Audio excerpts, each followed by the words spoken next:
Good morning, students. Let's start the lecture.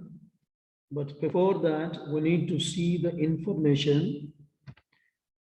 This is for class 9, subject English we are studying, and the book we are reading is Moments.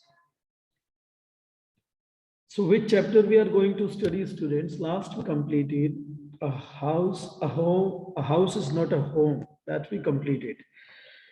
So we'll study the next chapter. The ninth one is deleted from the syllabus as of now in the term 2 students. So you all need to be careful enough that that's deducted as of now. So we'll read the next chapter. That's The Beggar, written by Anton Chekhov, and this is lecture number 1. So let's just begin the show. I hope that every one of you can view the screen properly and sound is quite audible as I can view in my cell phone. So let's see, students, what we are going to study today. We are going to study about the beggar. What induced the beggar, Lashkov, to change his ways? Let's read and find out. Induced, students, what induced? Induced means like to do something or to cause something to do something, right? What induced means what caused him to do, like the beggar, the name Lashkov, to change his ways. Lashkov changed his ways to live life and to just maintain the decorum of life, right, everyone? So that we need to see how it is.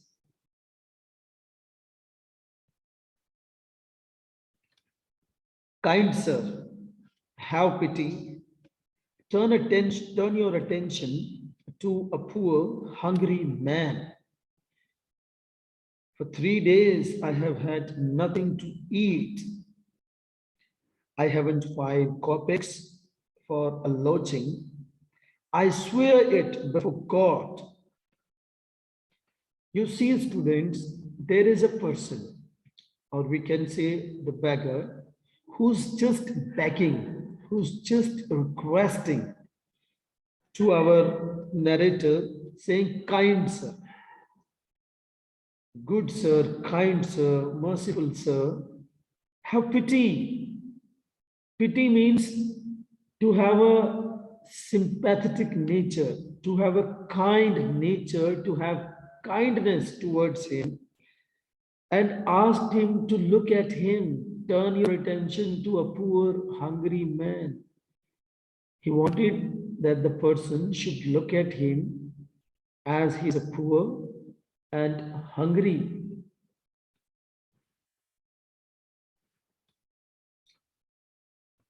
So, what we get there, the one who's trying to convince someone to look at him, because the one is poor and hungry. For 3 days, I've had nothing to eat. Now the one is saying like, he has nothing, he has got nothing to eat for the last 3 days. Is moving empty stomach. I haven't 5 kopecks. Kopecks is the currency of the particular country in which this is used. Like we have got 5 pasas, students, that's 5 kopecks. For a lodging means to live life, to stay anywhere, to eat anything. I swear it before God. And the one takes pledge or sort of oath and takes swearing of the God. Like the things or the talks he's doing, that's absolutely correct. He's in a bit of problem. For 8 years, I was a village school teacher, and then I lost my place through intrigues. So the one is saying, like, I was a village school teacher. He used to teach in a village as a school teacher. And then he's saying he lost his job. Why? Because of the intrigues. Intrigues means like students. षड्यंत्र जिसको हम लोग बोलते हैं, right, mysteries और हिस्ट्रिक्स basically we call it, जिसको षड्यंत्र बोला जाता है. इंट्रीग्स मीन्स लाइक षड्यंत्र किसी ने रचा. I fell a victim to calumny. Fell a victim, students, means शिकार हो गया. Victimized or victim, that's called like the one has been harmed by somebody. Victim to calumny means false statement. Calumny, underline this word, students. You need to see what does it mean by. You need to just note it down. Either you can note down from the dictionary or you can find out on the internet. A false statement about a person that is made to damage his reputation or image. That's called calumny. It is a year now since I have had anything to do. And now it's been a year that he has nothing to do. He hasn't got any sort of job or any sort of work to do. Now he's just moving or like roaming here and there. The advocate Sergei. Now you see, when the one is explaining everything, this one was explaining to the advocate whose name is Sergei. Sergei looked at the ragged. Ragged means the one who's wearing torn clothes, shoes and dress that's torn. Looked at the ragged fawn colored overcoat of the spliant. Means the person basically, the one who was talking and bagging something. Sergei looked at him and saw that he was wearing clothes of torn and face fawn colored, means the color was not, this was colorless completely, no color was there, and coat which was worn by him, this was long but torn.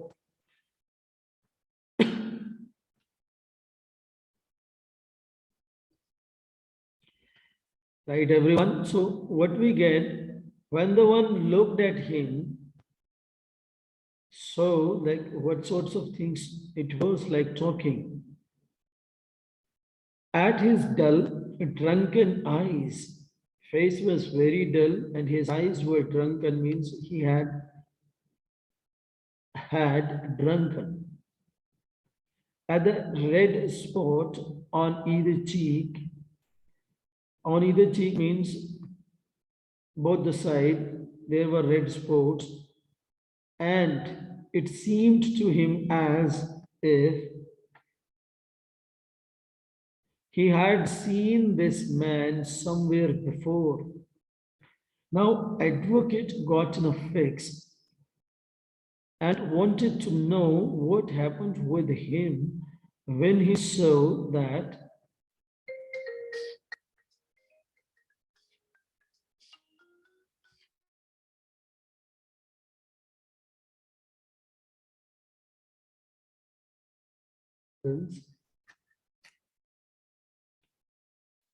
now let's just continue. So, what were we talking about? Like the one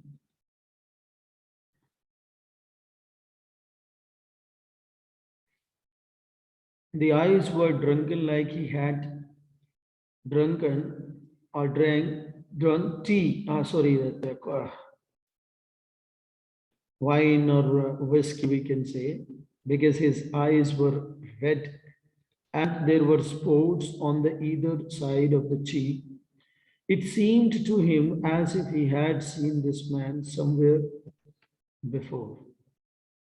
So, what we get like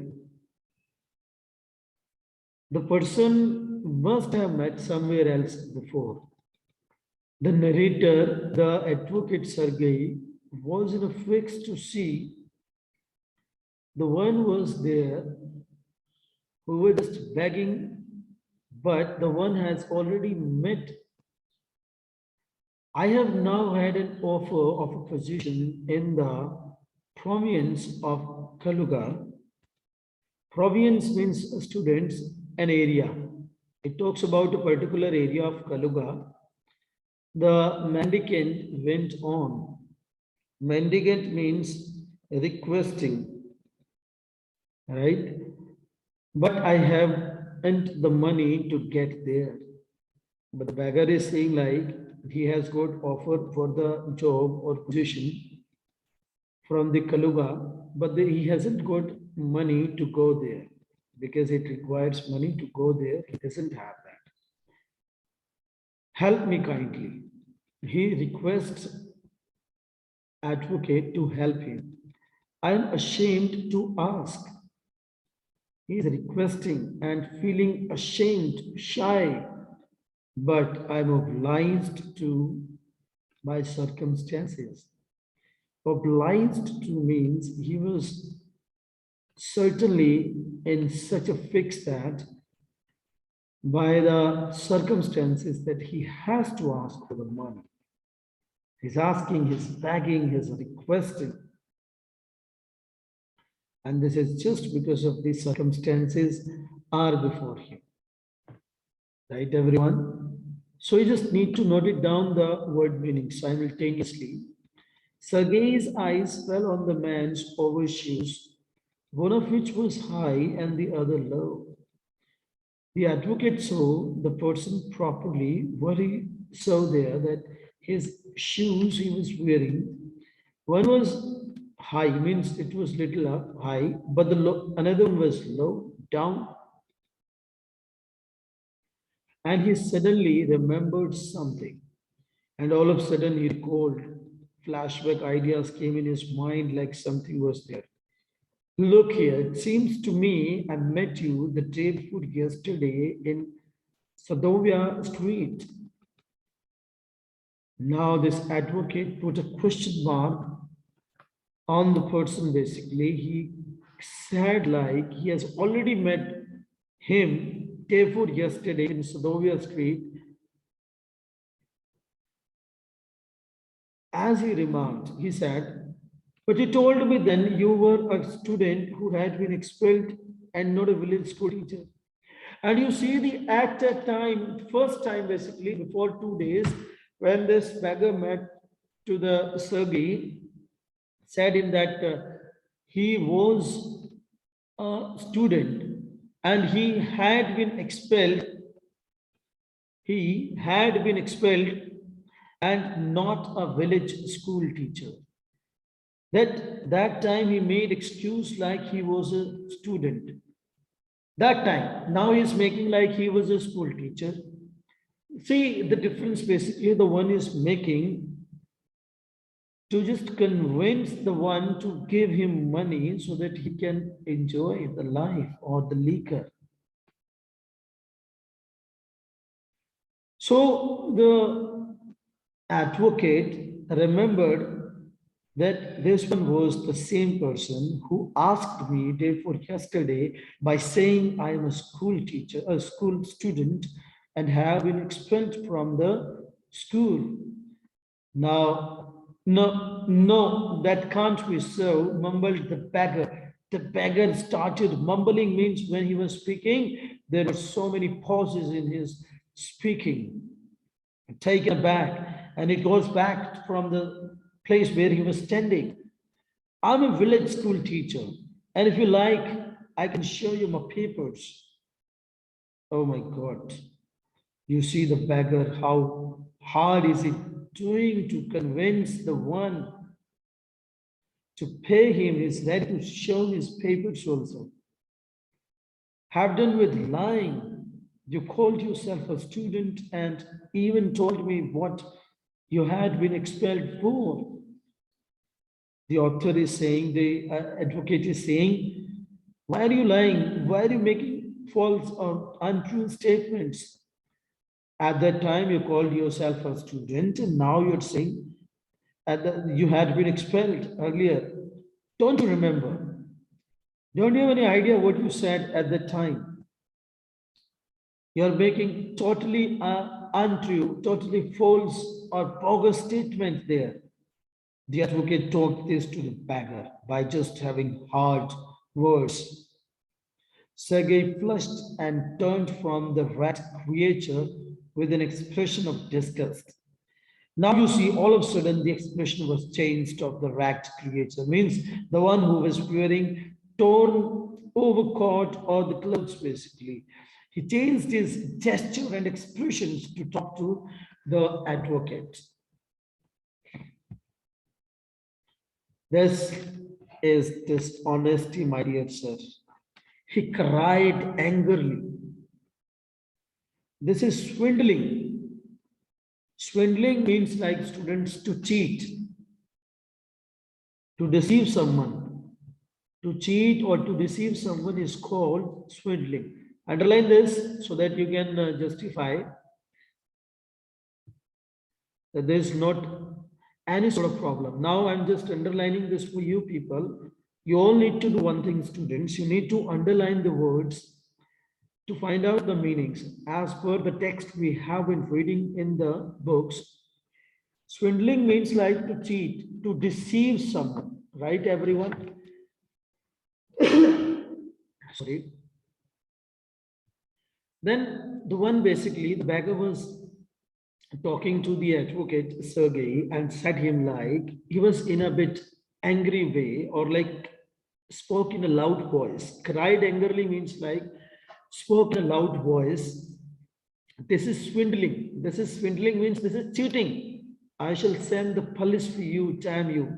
When the advocate said this to the beggar was startled, means all of a sudden he got in a stuck. What is said by the advocate Sergey? That said, I'll send the police for you. Damn you.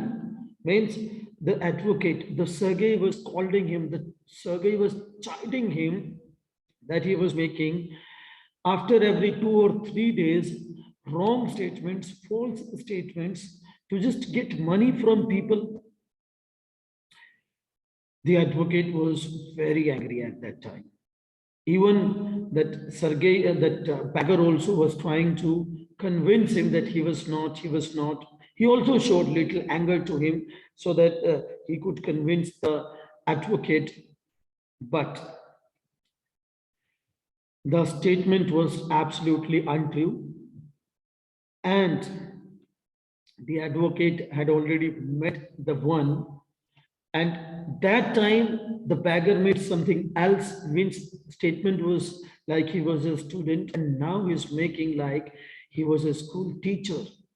So see, students, there is a big difference of the one who's making different statements to just get the money from someone else, from others. Now you see what happens next. Sir, he said, lying, like laying his hand on his heart, laying his hand on his heart. He put his one hand on his heart. The fact is, I was lying. Now you see, he is trying to convince the advocate how. Now he's trying to show like he was speaking wrong that time, but now at this time, whatever he's speaking is absolutely correct. The fact is, I was lying. I am neither a student nor a school teacher. Now you see, there is a big drama has been created by the beggar. Now he's also going to tell something different to the advocate, to Sergey. Like at that time, when he said he was a student or like he was a teacher, neither a student nor a school teacher, both were wrong, both were lying.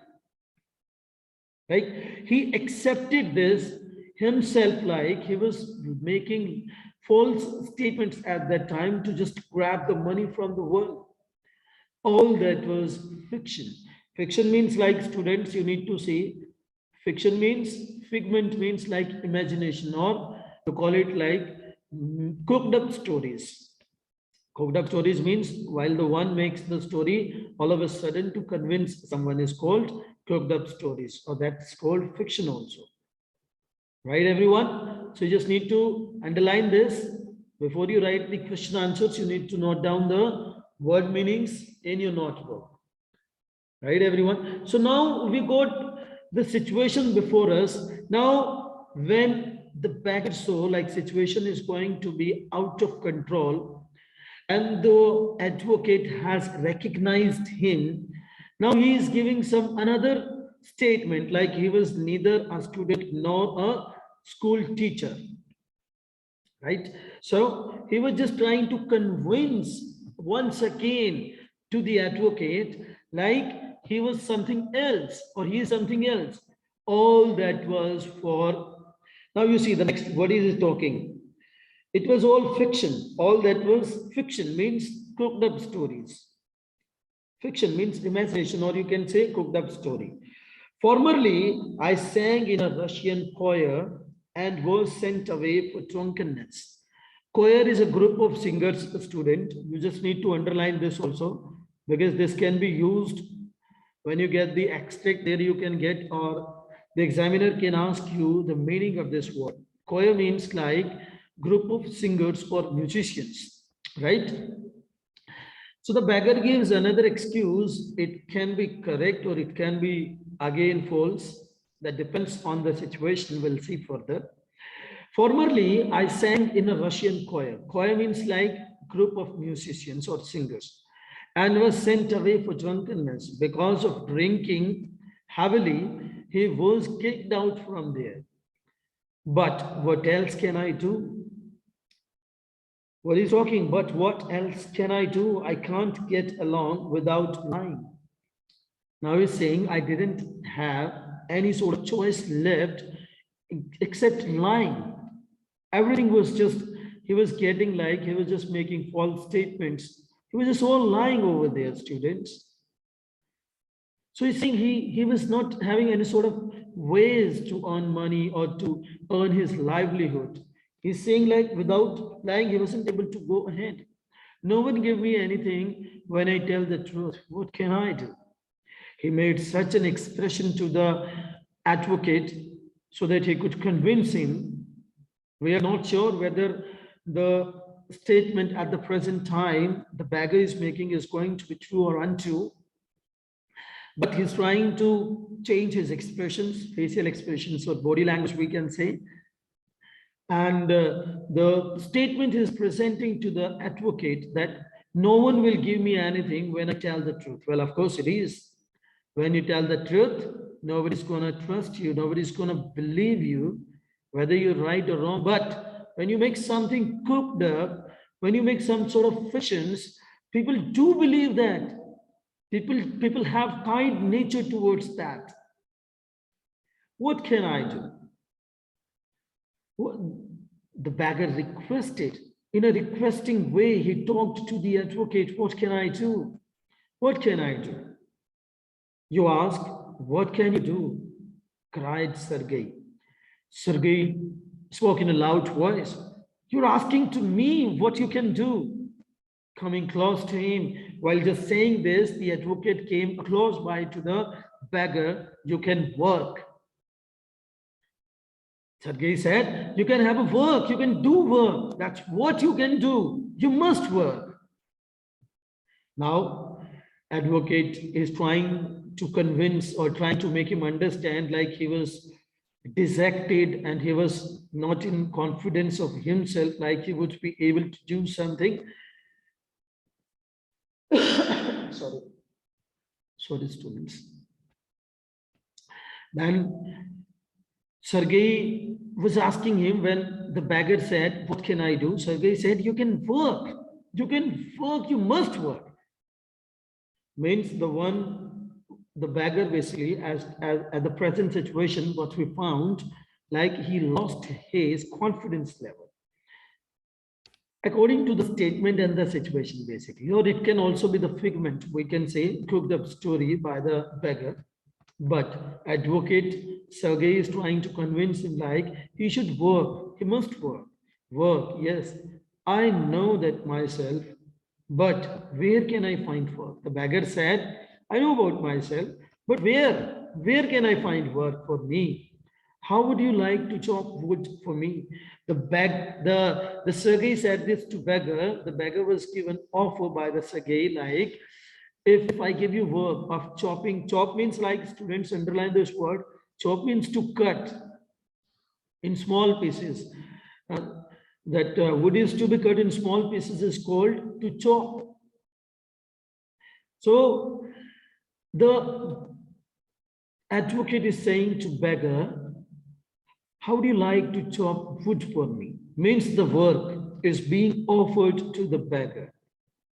I wouldn't refuse to do that. But in these days, even skilled woodcutters find themselves sitting without bread. Simultaneously, the beggar made excuse like, if you're offering me the work, I wouldn't refuse that. Definitely, he's saying, I would like to accept it. The work you're giving me, I would love to work with that. But these days, if you see the situation of the woodcutters in the present scenario, you see the people who are having in the business of cutting wood. So the beggar is just making excuse to the advocate like, I would really accept, I would like to accept the offer you're giving me to work. But in these days, even skilled woodcutters find themselves sitting without bread. Without bread, students, you need to understand like they aren't having any sort of money to run their livelihood, to run their life. Means skilled means like those who have got well experience of working as a woodcutter, they are sitting idle. They don't have any work to cut or to chop the wood. Will you come and chop wood for me? Yes, sir, I will. Advocate said, Sergey said this to beggar, will you come and chop wood for me? Offering again, giving him chance to work, that if you have time, you come to me, I'll give you work and chop the wood for me, and then this will be really good for this. And this beggar accepted. Very well, we'll soon find out. Now, the work basically, Sergei hastened along, rubbing his hands. Sergei rubbed his hands and made a little haste. Haste means like making little fast, the working of the thing. Then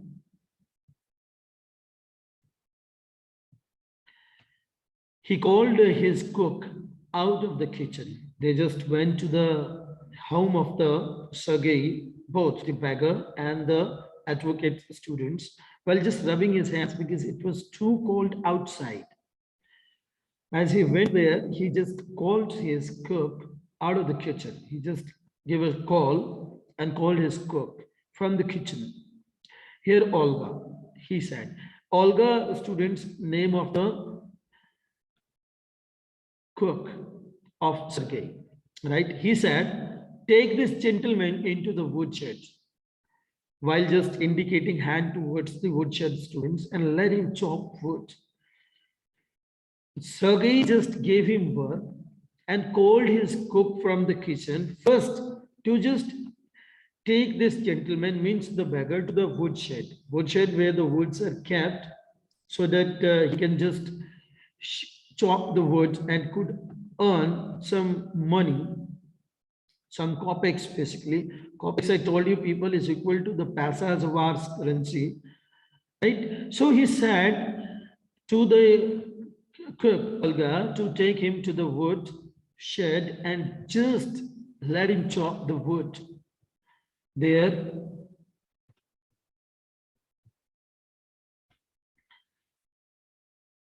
Here, Olga, the scarecrow of a beggar, shrugged.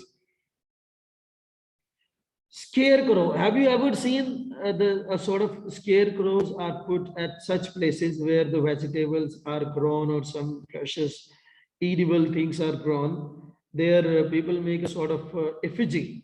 Effigy is called like a putla or scarecrow, we can say, to scare the crows who come. The beggar's appearance or outward appearance was looking like a scarecrow. Shrugged. Shrugged means, like, students, an act of resisting shoulder. The one who wasn't looking like ready to do work, or his shoulders basically, right? Means like shrugged his shoulders. One we call like spontaneously, second one we called like unwillingly, or we call it reluctant also, students. So the one was working, going to work reluctantly, was not ready to work basically, as if in perplexity, and went irresolutely after the cook. Irresolutely, again, I told you, reluctantly, without having, or perplexity means like the heartbeat increased because he was going to work there, he was going to have a work, right?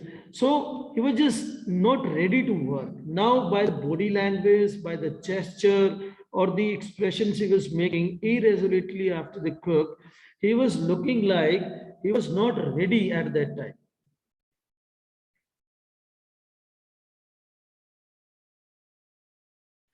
So, what we understood by the expressions that he was not ready spontaneously. He was not in a way to decide whether he is going to work or not. This was creating a bit confusion there. It was obvious from his gait. Now underline this word, students, gait. Gait is a sort of walk. The way he was walking, gait is a walk that he had not consented to do and chop wood. Means he was not ready to chop the wood. He was not having his consent, means agreement to chop the wood. He was walking like this. Gait is a way of walk. It's a manner of walking because he was hungry and wanted work. He just agreed because he was hungry. He was having hunger, and he was just, because of that, he wanted work.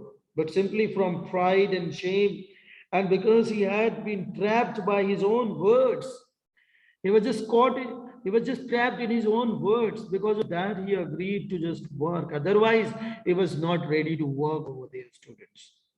It was obvious too that his strength had been undermined by vodka and that he was unhealthy and did not feel the slightest inclination for toil. So, what we get here, students, by just drinking too much vodka, that's a sort of wine or whiskey, his strength was just lost. He was unhealthy. He was too weak to cut the or to chop the woods. He was feeling unhealthy. He was unhealthy actually. He was weak, and he became very thin also by just having this work. Inclination for toil. Toil means like work. He wasn't having any sort of inclination like he's going to work over there. Sergei hurried into the dining room from its window. One could see the woodshed and everything that went on in the yard. Sergei went into the dining room, and from there, from the window, basically, he could see, okay, what was going on in the woodshed. Means there were two people, Olga, the cook, and the beggar. We haven't come to know the name of the beggar as of now, students, but we'll come to know. So that went on in the yard, and Sergei could see them standing at the window. Sergei saw the cook and the beggar come out into the yard by the back door. They both came out from the back door and make their way across the dirty snow to the shed. It was all snow all over, and that was a dirty. They went through there, and the Sergei just saw them came from the back door. Olga glared wrathfully. Glare means this is a way of looking in a very different manner, means like not in a respectful manner, you can say, at her companion, means the beggar. Shoved him aside with her elbow, unlocked the shed, and angrily banged the door. Means cook, the Olga was also showing her anger. She aside with her elbow, means she aside him basically with her elbow and unlocked the shed, and angrily she opened the door. There was too much noise when she opened the door. So see, students, you need to take a reading of this. By now we have just completed. You just need to make sure Anything else you want to ask based on this text, because 1 minute is left. If any one of you has got any sort of doubt, raise your hand. Otherwise, that's enough for today's lecture.